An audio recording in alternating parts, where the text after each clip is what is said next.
MotorWeek is made possible by TireRack.com and RockAuto.com.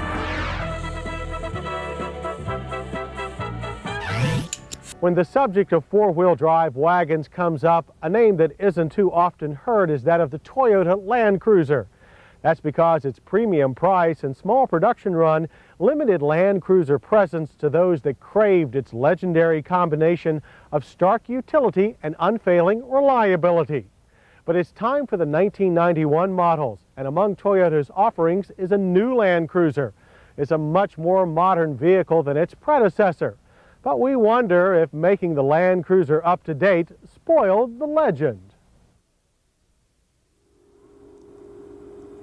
The Land Cruiser has certainly changed for 1991, starting with a new rounded exterior that makes it look less like a Russian military vehicle and more like its smaller stablemate, the 4Runner. The aggressive-looking body sits on a new, longer, wider chassis that now features a permanently engaged four-wheel drive system. Below that, our test vehicle rides on optional 15-inch alloy wheels wearing fat 31-inch tires. The big tires, combined with the Land Cruiser's new coil spring suspension, give it a much more stable off-road feel than last year's model.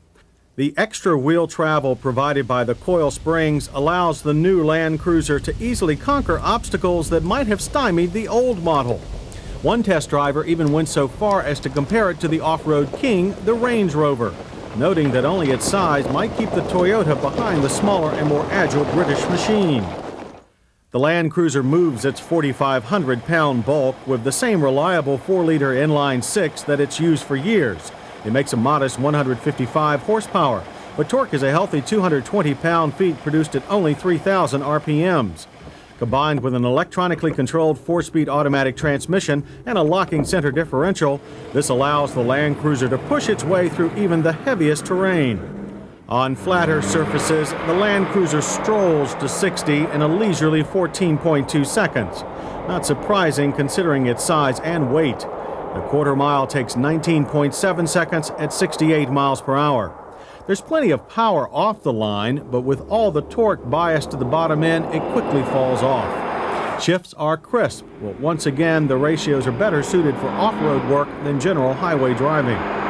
Nonetheless, the Land Cruiser does offer a surprisingly plush ride, despite its solid axle suspension. Interior noise rates a reasonable 69 decibels, better than many cars. EPA mileage ratings are 12 city, 14 highway. Our mixed test loop returned a figure of 14 miles per gallon. Fortunately, the engine only requires less expensive 87 octane fuel.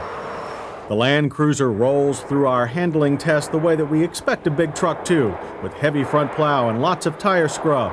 Rear end stability is greatly improved over the old model, allowing the Land Cruiser to be driven faster at the limit. But with its slow power steering and substantial body roll, the big cruiser is hardly a sports car. While the Land Cruiser still uses front disc and rear drum brakes, performance is not what it was in our last test. Stops are longer, averaging 146 feet from 60, and pedal feel is poor. Rear lockup, something that the standard rear anti-lock brakes on many other trucks would cure, happens frequently and upsets the vehicle's stability under hard use. A more positive change is the new interior. Die-hard fans of the old Land Cruiser may miss that rustic feel, but the convenience, comfort, and increased room of the new one will appeal to most buyers. The smooth flowing dash with its prominent Supra-like hood and large well-marked controls is a far cry from the flat, featureless style of previous years. The seats are also a step forward. These firm buckets have plenty of lateral and back support. Bottom cushions are fairly flat, but the handsome utilitarian fabric that covers them grips like Velcro. The dash contains a comprehensive set of large, easy-to-read analog gauges. Heat and ventilation controls are simple and well marked. They include a separate heater for the rear seat area. The stereo is a standard AM/FM cassette, and there is an optional CD player. Rear seat room has always been plentiful in the Land Cruiser, and the long wheelbase allows even more. Naturally, the rear seat folds.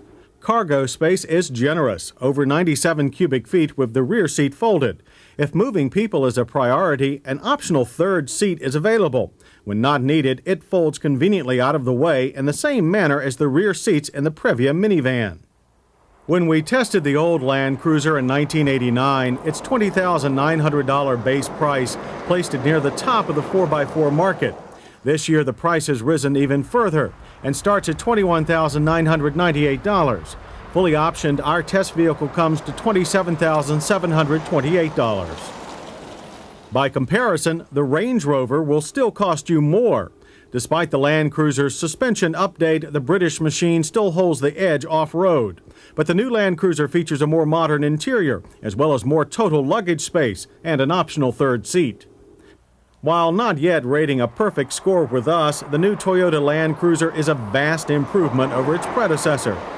But where does that leave those who love the crusty old Land Cruiser? Out in the cold, we're afraid. The Land Cruiser is no longer the automotive relic that they adored. But that shouldn't bother Toyota. It may lose a few longtime customers, but this new Land Cruiser will appeal to the growing segment of affluent sport utility buyers that normally purchase Range Rovers.